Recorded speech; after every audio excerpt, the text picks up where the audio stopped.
네, 오늘은 다윗의 기도 19번째 시간입니다. 여러분, 다윗의 이 이야기가 워낙 길어서 보통 우리가 30회쯤 되면 끝나는데 이번 다윗의 기도는 몇 회 갈지 모르겠습니다. 벌써 아직 절반도 안 왔는데 벌써 19회가 왔으니까 이거 아마 기록을 세우지 않을까, 한 50회 정도 가지 않을까 하는 생각이 좀 들어요. 다윗의 이야기를 통해서 역시 그는 기도의 사람이었고, 또 시편을 보니까 절반 이상이 다윗의 시편이고 그의 시편으로 우리가 찬양이 참 많이 작곡이 되었어요. 그런 거 보면은 다윗이 정말 대단한 기도자고 찬양가였다는 사실을 다시 한번 깨닫게 됩니다. 그래서 그 다윗에게 오늘도 귀한 교훈을 얻는 통로가 될 수 있기를 바랍니다. 네. 다윗이 사울 왕의 추격을 피하기 위해서 어디까지 갑니까? 블레셋, 그죠? 가드 왕 아기스 밑으로 다시금 망명길로 접어들지 않았습니까? 그래서 블레셋 땅에서 1년 4개월이라고 하나 긴 시간을 그 적군의 땅에서 함께 살게 되었어요. 자, 1년 4개월이 다 끝나갈 무렵이었어요. 1년 4개월이 다 끝나갈 무렵에 어떤 일이 벌어지느냐? 이 사건 때문에 결국 다윗은 이제 다시금 유다 땅으로 돌아오는 계기가 되는데, 블레셋이 사울 왕과 한번 결판을 내려고 큰 전쟁을 준비하게 됐어요. 그 우두머리에 가드 왕 아기스가 블레셋 군대를 이끌고 사울 왕 이스라엘 군대와 싸우게 됐어요. 그런데 이제 전쟁에 나가려고 하니까 저기 다윗도 우리 편이잖아 해서 가드 왕 아기스가 다윗하고 그 600명을 불러요. 너희도 우리 편을 위해서 싸워라 라고 하는 거예요. 부르니까 어떻게 해요? 가야지. 그래서 1년 4개월 동안 거기 살다가 부르니까 이제 가게 됩니다. 가면서 다윗과 600명 용사는 어떤 마음이었겠어요? 이야, 이거 잘못하면 우리 역사에 역적으로 남겠다. 어떻게 우리가 이스라엘 사람인데 이스라엘 왕과 군대를 향해서 돌격할 수 있을까? 여러 가지 복잡한 생각을 하지 않았겠어요? 그래서 막상 전쟁터에 나가면 우리 뒤로 빠지자, 아니면 옆으로 빠지자, 이렇게 전쟁을 하더라도 죽이지 말자, 이런 걸로 해서 이 전쟁에 소극적으로 참여하고 싶은 그런 생각들을 가지고 가지 않았겠어요? 그래서 이제 다윗과 600명이 이제 그 블레셋 군대에 합세를 했어요. 다윗과 600명이 나타나는 모습을 보고 가드 왕의 신하들이 이거 아니라고 얘기합니다. 왕이시여, 다윗이 어떤 사람인지 우리 알지만은 위험합니다. 의심스럽습니다. 아직까지. 아무리 여기 망명에서 1년 4개월 샀다 해도 그 본적이 어딥니까? 그 혈족이 어딥니까? 팔을 안으로 굽지 않습니까? 전쟁터에 나갔다가 이 사람들이 돌아서서 우리한테 공격하면은 허를 찌르는 거 아닙니까? 자꾸 이러니까, 그래서 결국은 가드 왕 아기스가 다윗에게 너희들은 그러면 원래 있던 시글락으로 내가 이스라엘 있던 거로 돌아가라 이렇게 했어요. 돌아가게. 그래서 다윗 왕과 600명은 돌아오게 됐습니다. 어찌 보면은 하나님의 크신 도움 아니겠습니까? 잘못하면 역사에 역적으로 남을 만한 그런 큰 위험한 상황이었는데, 이렇게 하나님께서 숨어서 역사에서 다윗으로 하여금 이스라엘과 싸우지 않도록, 사울 왕과 싸우지 않도록 이렇게 만들어 주시니 얼마나 감사하겠습니까? 그래서 그들은 기쁜 마음으로 이제 돌아오고 있었어요. 돌아왔는데 문제는 돌아와 보니까 시글락에 문제가 생겼어요. 완전히 큰 환란이 닥쳐버렸습니다. 어떤 환란이 닥쳤는지 1절 2절 말씀을 다시 한번 읽도록 하겠습니다. 1절 2절 시작. 다윗과 그의 사람들이 사흘 만에 시글락에 이른 때에 아말렉 사람들이 이미 네겝과 시글락을 침노하였는데 그들이 시글락을 쳐서 불사르고 거기에 있는 젊거나 늙은 여인들은 한 사람도 죽이지 아니하고 다 사로잡아 끌고 자기 길을 갔더라. 자, 시글락을 떠나서 블레셋 왕 가드 왕에게 갔다가 돌아와 보니까 불과 한 3일 길이에요. 3일 길 갔다가 돌아왔더니 그 사이에 시글락 성읍이 다 불타버렸고 이 다윗과 600명의 용사들의 아내와 자녀들, 부모들이 싹 다 한 사람도 남지 않고 싹 다 붙잡혀가는 일들이 벌어졌어요. 돌아보니까 망연자실입니다. 살던 집은 다 불타버렸죠. 사람은 아무도 없고 가족도 아무도 없고 텅 비어 있어요. 이 가족이 아무도 없는 거예요. 그래서 그들이 이 모습을 보고 이게 뭔 일이냐 하면서 탄식을 하게 됩니다. 4절입니다. 4절 시작. 다윗과 그와 함께한 백성이 울 기력이 없도록 소리를 높여 울었더라. 네. 울고 또 울고 울었는데 울 기력이 남아있을 정도가 참 남지 않을 정도로 그때까지 그들이 울고 울었다는 거 아니겠습니까? 갑자기 사라져 버려서 어디에 사라진지 알 길이 없습니다. 알 길이 없어요. 기쁜 마음으로 하나님께서 우리를 도우셨다라는 마음으로 돌아왔는데 웬걸 눈앞에 펼쳐진 것은 하나님의 도우심이 아니고 이거 완전히 절망이에요. 이제 끝났다라는 그런 생각이 들 정도로 모든 것이 지금 다 무너지는 것을 보게 됩니다. 그런데 이때 어떤 일이 벌어지느냐? 백성이 이 가족 이런 분노를 이기지 못해서 이 분노를 폭력으로 표현하고 또 한 사람에게 이 모든 분노를 쏘아붙는 그런 일이 벌어지게 돼요. 6절입니다. 6절 시작. 백성들이 자녀들 때문에 마음이 슬퍼서 다윗을 돌로 치자 하니 다윗이 크게 다급하였으나 그의 하나님 여호와를 힘입고 용기를 얻었더라. 아무리 좋은 지도자라도 자기 가족을 다 잃게 하였으니 어떻게 그 지도자가 존경을 받을 수가 있겠습니까? 물론 다윗 잘못은 아닙니다. 침략하고 침노하고 약탈한 아말렉 군대 때문 아니겠어요? 그들의 악함 때문 아니겠습니까? 그럼에도 불구하고 다윗은 이 모든 실책과 이 모든 분노의 화살, 바지가 될 수밖에 없었어요. 그래서 그들이 감정적인 이 분노를 숙이지 못하고 다윗을 돌로 치어 죽이자. 여러분 이스라엘 율법을 보시면 아시겠지만은 사람을 현장에서 돌로 쳐 죽이는 것은 아주 극악한 큰 죄를 지었을 때 그렇게 하는 거예요. 그런데 이 백성이 현장에서 다윗을 돌로 쳐 죽이자, 다윗을 큰 죄인으로 이렇게 형벌을 가하는 이런 일을 하고 있는 것을 보게 돼요. 그렇죠. 그 600명의 가족이면 아내와 부모와 자식들 숫자가 몇 명이 되겠어요? 최소한 몇천 명 되지 않겠습니까? 다 빼앗겼으니 이 모든 죽음의 값은 다윗 너 책임져라 이렇게 할 수도 있겠지 않겠습니까? 그래서 지금까지 너무너무 좋은 공동체를 만들고 하나가 되어서 힘들고 어려운 이 광야 생활도 망명 생활도 잘 해왔던 이 공동체가 한순간에 파괴되고 무너지는 일을 보게 돼요. 이 모습 보면서 섬뜩하더라고요. 섬뜩.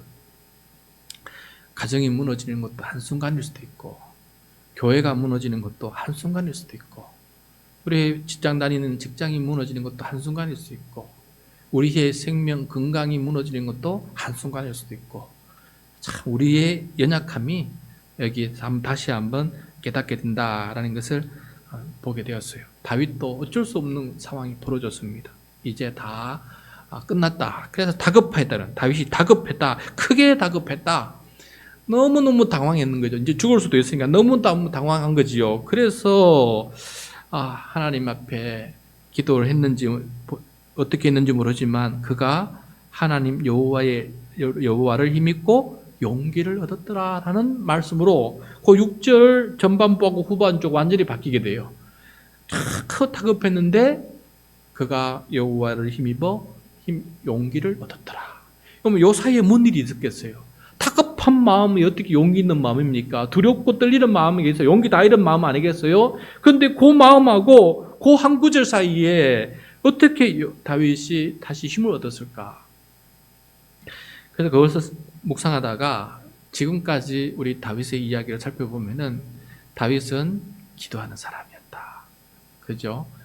이보다 더 큰 일, 물론 지금 최고의 큰 환란이지만은 과거에 이보다 못한 환란이 있었지만은 죽음의 위협도 많이 느끼지 않습니까? 혼자 있지만은 그런 상황을 겪을 때마다 다윗이 기도로 이 상황들을 이기면서 하나님께 힘입었던 것처럼 저는 그런 생각이 들었습니다. 요 사이에 어떤 일이 벌어졌냐?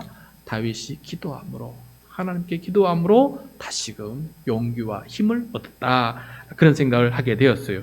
그래서 이때 무엇을 기도했을까? 그래서 다윗의 시편을 찾아보았는데 가장 어울리는 시편이 시편 38편이에요. 38편.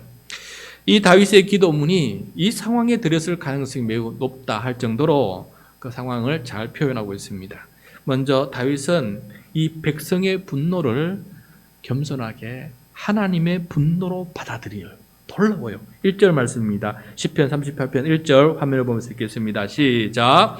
여호와여 주의 노하심으로 나를 책망하지 마시고 주의 분노하심으로 나를 징계하지 마소서. 백성의 분노 속에 어쩌면 하나님의 진노와 분노가 있을 수도 있겠다 하는 마음으로 그렇게 한번 살펴보는 거예요. 그러면서 그렇다 할지라도 하나님 간청드립니다. 저를 책망하지 마시고 저를 징계하지 말아 주십시오. 하나님 백성의 분노도 알겠고 또 하나님께서 혹시 내가 모르고 있는 잘못이 있다면 하나님께서 분노하신 것도 알겠는데 저를 책망하거나 징계 좀 말아 주십시오. 제가 잘못한 게 뭔지 좀 그렇다면 알게 주시든지 아무리 생각해도 내가 그렇게 잘못한 거 안 것 같은데 하나님 좀 불쌍히 여겨 주십시오 라고 이렇게 기도를 하고 있어요. 그러면서 다윗은 백성을 탓하기 전에 어떻게 백성을 탓하겠습니까? 자기를 먼저 성찰하는 기도를 연이어서 하게 돼요. 3절과 4절입니다. 3절 4절 시작.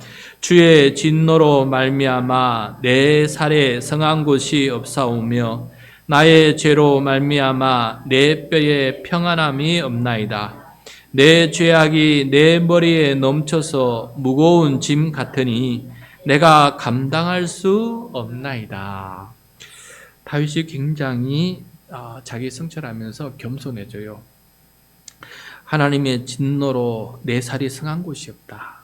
그동안 전쟁터에서 쫓겨다니면서 또 이번에 또 이 백성들의 상황을 살펴보면서 다윗의 몸이 정말 연약해졌다라는 것을 보게 돼요. 그리고 뼈에 평안함이 없다. 뼈에 평안함이 없다는 말이 무엇이겠습니까? 부들부들 떨리고 움직이기조차 힘들 정도로 힘들고 지금 상황이 말이 아니다. 그런데 이게 다 주의 진노, 나의 죄로 말미암은 주의 진노 같습니다. 라고 이렇게 얘기하면서 사람이란 것은 다급해지면은 작은 것 하나도 하나님 앞에 용서를 구하지 않겠습니까? 평소에는 안 보였던 나의 잘못들이 크게 보이면서 혹시나 하나님 이것 때문에 나를 이렇게 하신 것입니까? 혹시나 하나님 이것 때문에 저를 이렇게 하신 것입니까? 하면서 겸손해져서 하나님 내 죄악을 내 죄악이 있다면 불쌍히 여겨 주십시오.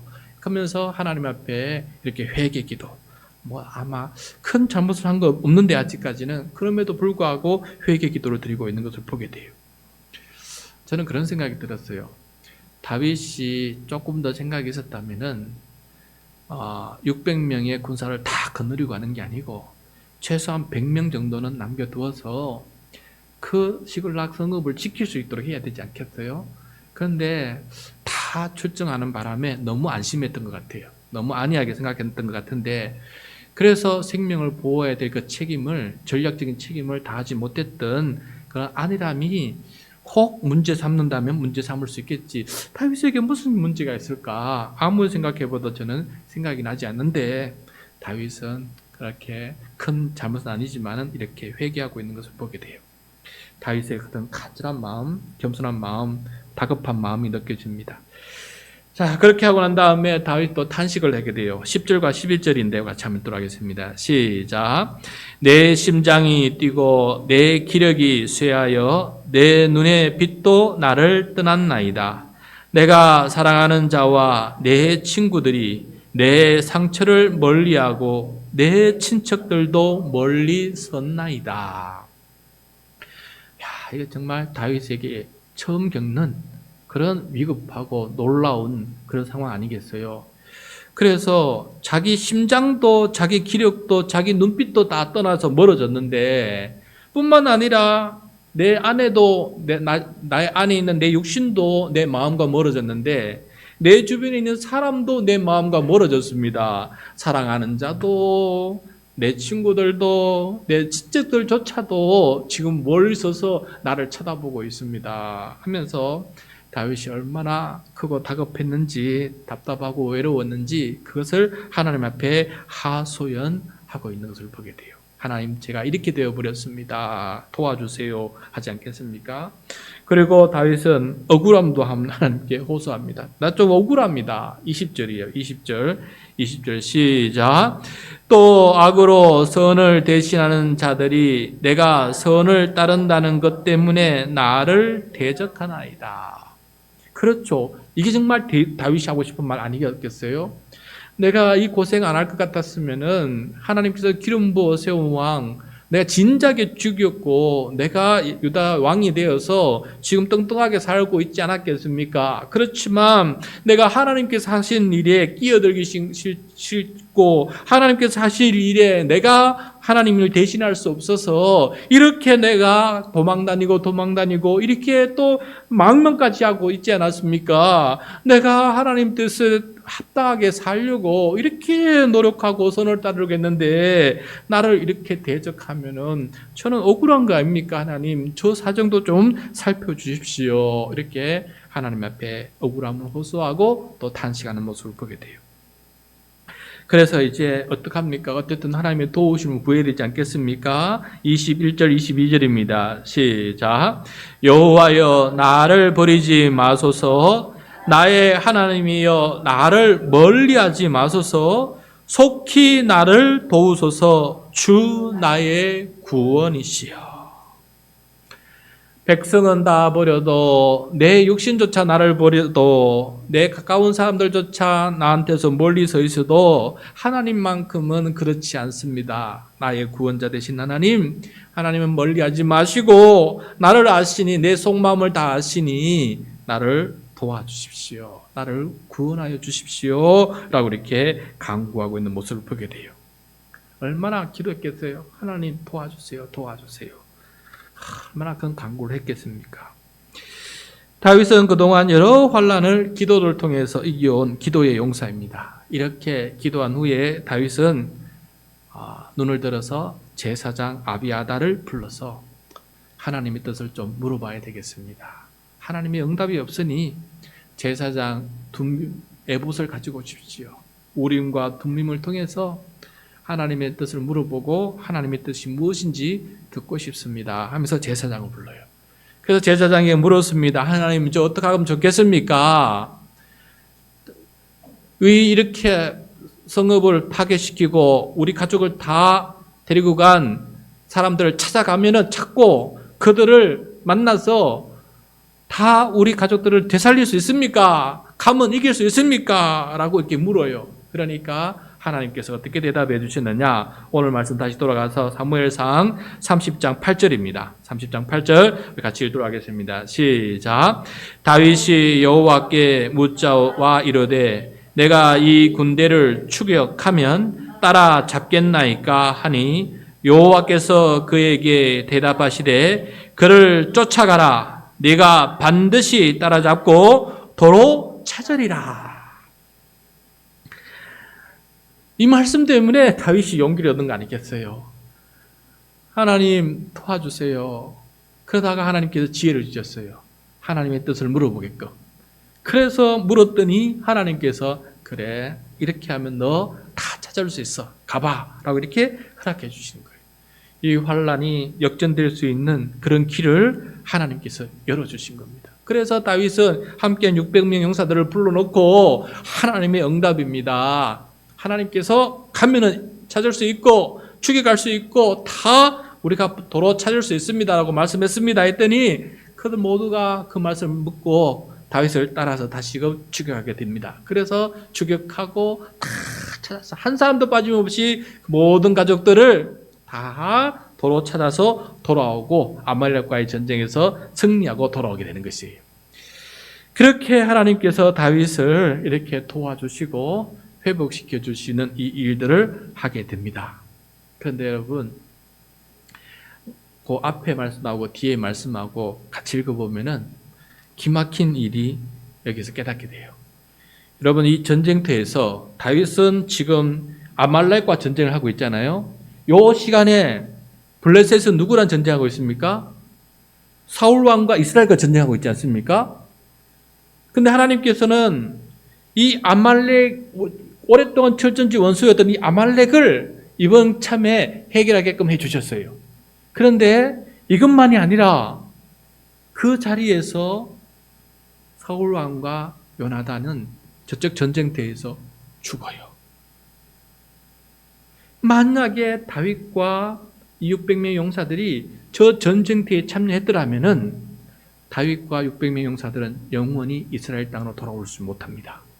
자기 왕과 백성들의 칼을 겨눈 사람들이 어떻게 이스라엘 땅을 다시 밟고 왕이 될 수 있겠습니까? 그래서 그 상황 전장터에서 멀리 하게끔 하셨고 또 다른 원수를 치게끔 해주신 거예요. 그런 거 보니까 이 아말렉의 이 침략을 통해서 겪었던 이 환란이 더 큰 환란을 막는 도구로 하나님께서 사용해 주셨다라는 것을 제가 깨닫게 되었어요. 그래서 다윗은 당장은 몰랐을 것입니다. 나중에 소식 전해 들으면은 요단왕과 사울 왕과 다윗이 죽었다는 소식 전해 들었게 되면 그때 나중에 깨닫게 될 것이에요. 그래서 우리가 당한 고난, 우리가 당한 시련, 우리가 당한 환란이 어쩌면 하나님께서 더 큰 고난, 더 큰 시련, 더 큰 환란을 면할 수 있도록 우리를 그렇게 보호해 주시는 손길일 수도 있다는 사실을 오늘 말씀을 통해 제가 깨닫게 되었습니다. 그래서 여러분, 우리에게 주어진 모든 일들을 바라볼 때 이 가운데도 하나님께서 선한 뜻이 있겠지 하는 믿음으로 간다면은, 그리고 물론 힘들고 어려워요. 그래서 우리는 기도하고 눈물로 기도하고 단식으로 기도합니다. 그러나 그런 믿음을 가지고 하나님을 신뢰하고 끝까지 간다면은 하나님께서 우리를 보호해 주시고 더 큰 환난으로부터 보호해 주시고 우리를 끝까지 바른 길로 걸어갈 수 있도록 인도해 주시는 그 하나님의 손길이 있겠구나 하는 믿음을 가지고 간다면은 하나님 그 믿음으로 우리를 옳은 길로 인도해 주실 줄로 믿습니다. 그래서 어떤 상황에 놓이든지 오늘 다윗처럼 그런 믿음을 가지고 그 순간을 모른다 할지라도 하나님의 선한 계획을 가지고 오늘도 그 믿음의 발걸음을 가지고 기도하며 나아갈 수 있는 우리 모두가 될 수 있기를 축복합니다.